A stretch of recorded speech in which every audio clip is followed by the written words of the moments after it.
welcome to a very special edition of Hey Qween One-on-One with me, your host, Mr. Jonny McGovern. Girl, we have an up-and-coming stunner in the studio today. She's one of the upcoming legendary children of Chicago, the host of Shot with Soju. Yes, honey, I've been looking at her and liking what I'm seeing. It's, of course, Soju. Hi, everyone. Hi. Hey, Queen. Oh, my God. I'm so excited to be here. You're here. I'm finally here. My little spaceship has come back to the mothership. Yes. Sweetie. I mean, okay. So, like, I started my show by watching your show. Oh, that's great. Yeah, I watched literally seen every Hey Qween, and I was like, I want more, more. I need more of this. And I was like, what can I do? And I was like, I'm gonna start my own show. Yeah. So that I can just put more out there. That's good, and then you can get even deeper. Exactly. So Well, I'm really enjoying all the stuff that you've been doing. You know, and as someone who knows it, starting your own talk show from scratch, sweetie, is no joke. It's a lot of work, and I have a good team of friends that, you know, none of them are getting paid. Right. I'm not getting paid to be here. This is all voluntary work. Yes, honey. But it's a lot of work, but it's so worth it. Yeah. At the end, yeah. And you're doing great things. Now, for those of you people from our audience who haven't seen Shot with Soju, give them a little taste. So basically, it's really gay. I bring in just like your daddy. Yes, thank you. I bring in drag queens, some non-RuPaul's Drag Race girls. A lot of Ru girls. Yeah. And then I just do like a show that's kind of like a spin-off of like a Korean variety show. So it has like crazy editing. A lot of people want to talk about how like I copied Katya and Trixie's show, but my show came on before their show. So, you know, they copied my editing, okay? Tell them about themselves, Soju. Who's been your favorite guest so far? You've had a lot of the big girls. Yeah. You're able to swoop in and catch them places. Like seems like you do a lot. You get them at Roscoe's a lot, right? So shout out to Roscoe's Tavern because they sponsor us with the talent. So whenever Ru girls come in, Sean, who's the manager there, it would be like, hey, Soju, this person's coming in town. And I'll be like, oh, can I shoot with them? And then he'll let me in. And then I get to shoot right after their gig, like upstairs at Roscoe's. Right, that's good. Yeah, that's like right in the mix, sweetie. Exactly. So I'm very lucky to have unlike your daddy, you're portable. So you can really just do the show anywhere. I would love to be able to just be like, I'll meet you at Mickey's. You'll already be done. Yeah. I'll come talk to you. Get me someone to move the sign. Exactly. The desk. Yeah, but you guys have such like amazing studio. I would love to have all this space because usually for us, we're either stuck in a corner in Roscoe's, or in a studio apartment with like the little curtain in the background, and then the girls that come in are like, oh, so where do I change? I'm like, here, you can change right here in front of me. But yeah, so I would love to have a studio like this. It's amazing. It's beautiful here. If you keep working hard, my young daughter, you can do it. I can't wait. So tell me about Chicago and the drag scene. I mean, that's where you are. That's where you're based. Yeah. And it is the hot, bubbling place for drag. Tell me all about it. Well, Chicago is becoming this amazing drag central place. You know, a lot of drag queens are moving. Yeah. Detox, right? Detox is moving. Naomi moved there for her season. Layla McQueen, you know, Kimchi's there, obviously. Yeah. And everyone. But I think Chicago's like big enough where you can do drag and be celebrated. But then it's small enough that there's not enough competition. So you don't have to necessarily do a drag that's gonna pay the bills because a lot of them are not full-time drag queens. So you're inspired to kind of do a different style. You can express yourself freely without being very competitive. You know what I mean? Interesting. So there are a lot of different types of drag going on in the mix there. Tell the audience more about that. So like In Queen is like a club kid drag, you know, Nico, Sarah Andrews is a trans, you know, drag queen. bearded queen like Lucy Stool. Yeah. You know, like, and then there are like, you know, pedestrian queens like Trannika Rex. No, I'm just kidding. Oh my God, Trannika. I hope she's the one. She's basically, Trannika is like everyone's boss a little bit because she runs the big shows. Well, she sure does. You know, but I hope this airs later. But yeah, so there's just like a lot. And then there's the pageant scene because the Continental is there. Right. So there's a little bit of everything. And that's why I love Chicago because you can, and we come together to party. We don't like New York is very separated, like club kids and then the Manhattan girls are separated. But in Chicago, everyone kind of parties together. That's fun. Yeah. How did you start in drag, and how long have you been doing drag? I've been doing drag for like 2.5 years. Yeah. I'm a Halloween baby. Well, you know what? There's a legacy of Halloween queens that include some of y'all's favorite queens. Check your episodes of Hey Qween to find out which ones. Check it.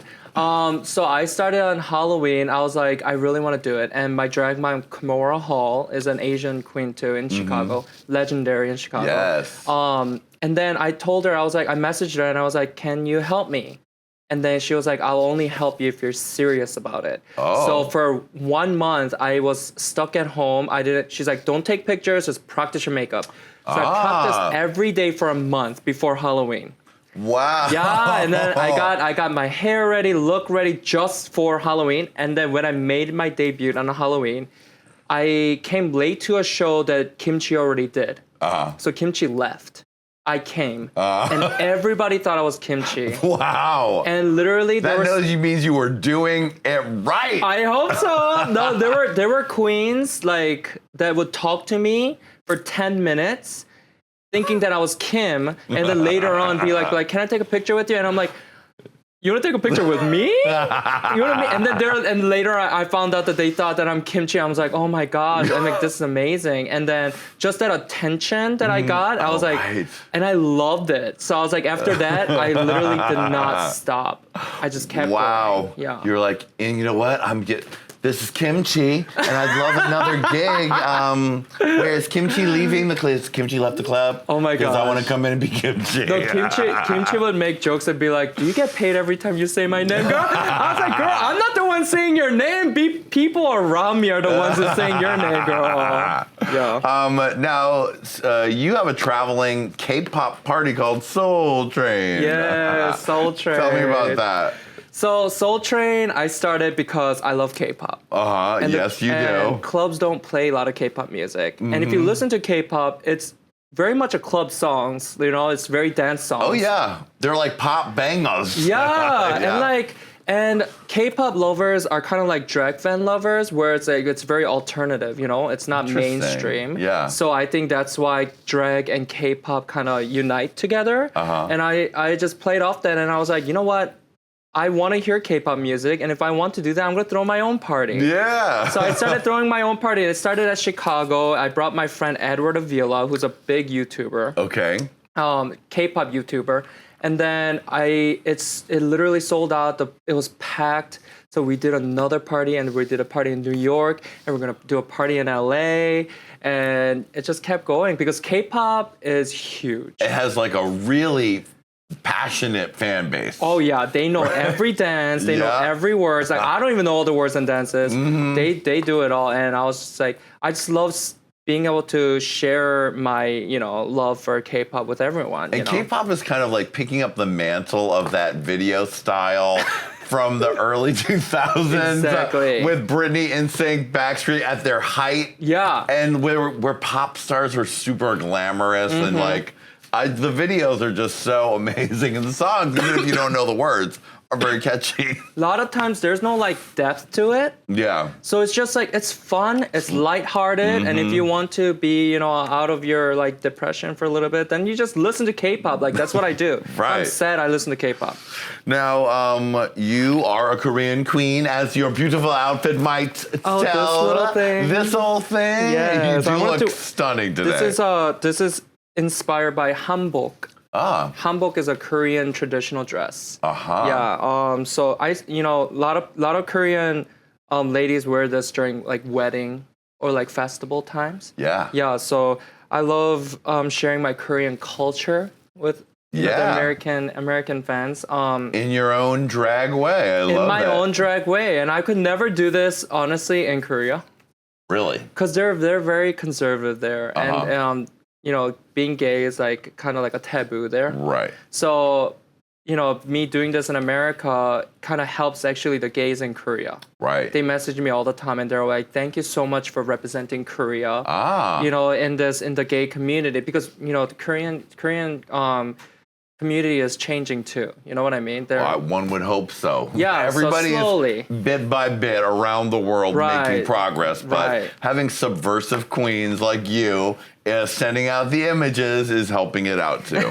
Thank you. I know you were born in Seoul, but you moved to the States to Iowa. Yeah. When you were 10. I know. Girl, now I was born in Brooklyn and I moved to Thailand when I was 8. And so I know that was a really big culture switch. Yeah. So I can imagine coming from Seoul to Iowa, sweetie. I was from Brooklyn. I was from New York, sweetie. And it was a big change. But Iowa, honey. Bitch, I literally, so before I moved to Iowa, my brother would show me pictures of like Germany.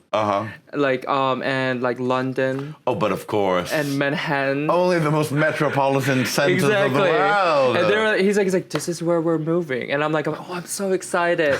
So I get to Iowa, Cedar Rapids. Chilling in Cedar Rapids, Iowa. I'm imagining a little Soju being like, I'm ready. Wait, hold on. Oh, this is going to be so fierce here in Iowa. I'm ready to take off the plane. Yeah, exactly. Cornfields. Right. Smell like pig shit. Oh, like, no. Oh, girl, I was dying. I'm like, what is happening? Like, where are the buildings? It's so flat. Everything's so flat. Oh, my God. Where are the skyscrapers I was promised, mommy? Exactly. Finally, when I did go to Chicago, that's when I realized this is America. Right. But when I was in Iowa, girl. I was not happy. Now, your family, obviously, you were talking about how conservative Korean culture is, and your family's also very conservative. Yeah. What was your experience in coming out and becoming the woman you are today? It was not that hard. No, I'm just kidding. It was really hard. Coming out as a, just as a gay man, was hard enough because like my parents were like, okay. At first they were denial, and then they were like, okay, we accept it, but let's not show it. Oh, right. You know. So that's why I had to move out and live on my own because like. And what age was that? I went off to college. I went off to Canada for college. And then I came back and I lived with my parents for a few months and then I moved out because I was like, I can't do this. Like, I gotta be me. No, girl. I would put chapstick on and my parents would, like, I would hear my mom crying. Oh, girl. Because I had a little bit of gloss on my lips. So, like, I was like, I can't do this, you know? No. So I moved out and then they don't know I did drag. Ooh, yeah, they don't know I did drag. If you want to hide your drag, then move out of the house. I do not tell them. They do not know. They don't need to know. If they need to, if they find out, then I'll deal with it then. But there's another famous queen whose parents don't know. Doesn't Kimchi's parents don't know too? Kimchi's parents don't know either. Right. Most of the Asian queens I know, their parents don't know. Wow. Isn't that crazy? That is. I mean, all of this. I'm hiding all this. Yeah, I know. I'm hiding it. Wow. Now, where does the name Soju come from? So Soju is a Korean alcohol. Yeah, and then. Oh, right. Yeah. I think we have a bottle here for you today. When I first wanted to do drag, I think every Korean girl would do this, but like I wanted my name to be Kimchi. Because I was like, obviously, why would I not want it to be Kimchi? And I searched it, because just in case somebody has it. Yeah. And then Kimchi pops up. And I'm like, there's no way I'm going to compete with this bitch. Yeah. You know what I mean? So I was like, what's the second name? And then I just remember, like, in college, like, I drank a lot of soju. Soju is a Korean alcohol. It outsells vodka because it just in Korea alone, people drink soju that much. Wow. Yeah, so I was like, okay, soju's kind of cute. It sounds cute. Yeah, it does. And I was like, okay, why don't we just go with soju? So that's that's how I got named Soju. Now, I saw that you went back to Korea. Did you? Am I right about this? And you did a drag at a party there. Yeah. So that must have been a big thing for you. It was huge. Tell me about the genesis of that trip and then what happened. Yeah, so Neon Milk is the company, the producers that booked me out in Korea. And they were like, okay, Soju, like, we want to bring you out. And then I was like, me? Like, flew me all the way to Korea to like perform in Korea. And I was like, at first I was kind of scared because I was like, Korea's like, I don't know how Korea would take drag. You know what I mean? And I didn't know if I was big enough to perform there. But I went there and the turnout was amazing. And there were so many support from Korean Americans too. And like, it was an amazing experience because my cousin, I met up with my cousin and then I decided to tell her that I do drag. Were you scared? I was so scared. Because what happened was like, I was like, at first we were having dinner and I was like, so I want to let you know that I'm gay. And then she was like, oh, okay. You know, like I have gay friends. It's fine. You know what I mean? Yeah. Because she's a cool cousin. That's why I told her. Right. And then I was like, and I do drag. And then she's like, wait. She didn't know what that was. So she's like, she thought I was trans. Right. Yeah. So I was like, no. I do drag, and I had to explain You're like, hold it back. Yeah. Let me reel it back here. Okay. And then we left after the dinner, and I didn't think she would come, but she came to my show. Mm-hmm. And just to see her there to support me, and like all my Korean fans, and just all like to see Korean people like enjoying what I do. Yeah. Like, that was amazing. And for somebody who's been doing drag for 2.5 years, that's a pretty big deal. I know. And I work very hard, though. Yeah, obviously it is, sweetie. I feel like me working for 2 years, like some people, that's equivalent to like a drag queen working for like 10 years. Now, you got your start with Trannika on one of her contest shows, right? Tell me about that. So, actually, first, like after Halloween, and the big kimchi mix-up. Yeah, kimchi mix-up. 1 month later, I got a call from Shea Coulee. Oh. Well, Shea Coulee's friend, and then they were doing Lipstick City, which is her, film. Mm-hmm. And then they were like, we need, a good Asian girl to come do the show, come do a scene with kimchi. So I got in there, and then that was my first gig. And I was like, oh my God, I don't know what to do. What a great first gig. I know, with Shea Coulee and Kim. I mean, honey, that's like twink wish fulfillment. Yes. I was just like literally dying. The director was there, and then we were all lined up like this. And then she's like, and then I'm going to put the camera here like this. And I was at the end. Camera like this. And then you're going to say the line. And then looked at me and like, you're going to say the line. I'm like, line? I'm supposed to be just here. And the Shay's like, that's not kimchi. Kimchi's over there. I'm like, what the fuck? I'm this like, keeps oh my God. happening to you. It happens. White people sure can't tell the difference. What's going on? They really can. White people crazy. Get it together. Get your glasses. And look. Yeah, I mean, to be compared to Kim is an honor. Of course. Be honest. And you guys both have a lot of conflama and beauty going on. Yeah, we don't do anything sometimes when small. you're in a place with drag everywhere, exactly. You're like, is that her? Who is she? Where is she? Right. No, but after that, Trannika hit me up. It was like, do my competition. And I was like, of course I would do it. And I was top 2. Yeah. I didn't win. You didn't? Well, No, she I made it sound like you did. Yeah, I didn't win, but that propelled my drag career. Right, because you were able, once you do those shows, it seems like, because she books a lot, right? Mm-hmm. And then other people see you and you get, if you work hard and show up and do a good job. Yeah, and then you get the gigs. Yeah, that's good. That's what I did. What about Drag Race for you? You're interviewing all the Drag Race girls. Is that something that you're interested in? Wait, you got to do a spit take. I feel like if I did Drag Race, and if I did, people would be like, because I review Drag Race. Yeah, you do. I feel like people would be like, well, okay, well, let's see how you do, bitch. You know what I mean? Yeah. So I'm kind of intimidated. Thing, yeah. I'm intimidated to audition. I mean, I would love to be in it at someday. Right. But right now, I just have so much going on in my drag career that I like being able to get this kind of opportunity without being on the show. Sure, and less scrutiny by mean teens. That too, but like it's like I'm doing it myself, and it's it feels better. I mean, you have your own show, and you also have a burgeoning K-pop career, sweetie. Tell me about So Juicy. So juicy, girl. So juicy. It's on iTunes. That is your K-pop single. Tell me about the creation of that. Yeah, so I was like, okay, if I want to be a K-pop princess, then I need to have a K-pop song. And every drag queen kind of has their, their music career. And I'm a singer. I can sing. So I was like, okay, well, what kind of music do I want to put out? And I'm like, of course, K-pop would be something.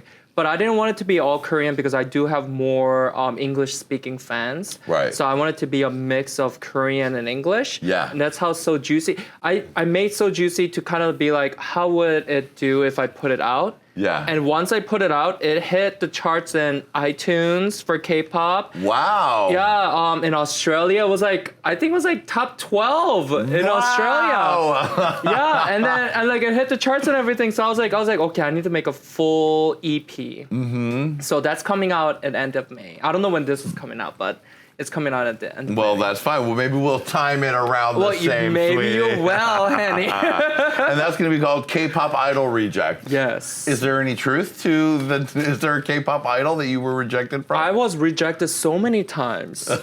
So the Korean companies, they like to go to America and then do auditions. Right. So in Korea, it's not so much about who you are as an artist, but which agency you're assigned to. Interesting. So let's say Atlantic on Records or Columbia Records. They are the more famous, famous ones. Yeah. So they would come out and do these auditions, right? So they would always come to Chicago, and every time I go there, they would always be like, "Oh, you're a great singer," but to be a K-pop idol, you have to be skinny, right? Be very pretty as a boy. That's all you have to be. So you don't really have. They'll take care of the talent. Interesting. Right? I love it. Yeah. So I was never that. I literally brought my friend. I dragged my friend out with me because I was nervous, and he's like, "I don't want to do it. I don't want to do it." And then we did it. We did the audition. We lined up together. I sang my song, and then they were like, "Oh, great, next." He walked up. And then he didn't have to sing, didn't have to dance or anything. And he's like, "Can you just walk around like this?" He walked around. He's a K-pop idol right now. Really? He's a K-pop idol right now. God. I'm not gonna say any names, but he's an idol right now. Wow. Yeah, and I'm here, but I'm here. But you're here on Hey Qween, I'm on Hey Qween, honey. Yes. Well, honey, I'm really happy to get a chance to chat with you, and I love seeing someone who is motivated and working hard and doing their thing from scratch, because that's how I built this shit, mother, okay? So I want to tell you to keep going, do your thing, and that your daddy's always here for you if you need advice. Thank you, Daddy. Thank you so much. All right, make sure you check out Shot with Soju. Get her album when it comes out this May, K-pop Idol Reject. Yes. And I'll be keeping my eye on you, okay, sweetie? Look at me. Look at you. Look at me. Now, Soju is going to play Look at Her, so make sure you tune into that, and we'll see you next time on Hey Qween, 1-on-1. Bye, baby. Fly away, camera. Bye, camera. Bye, camera. Hey Qween. Hello, children.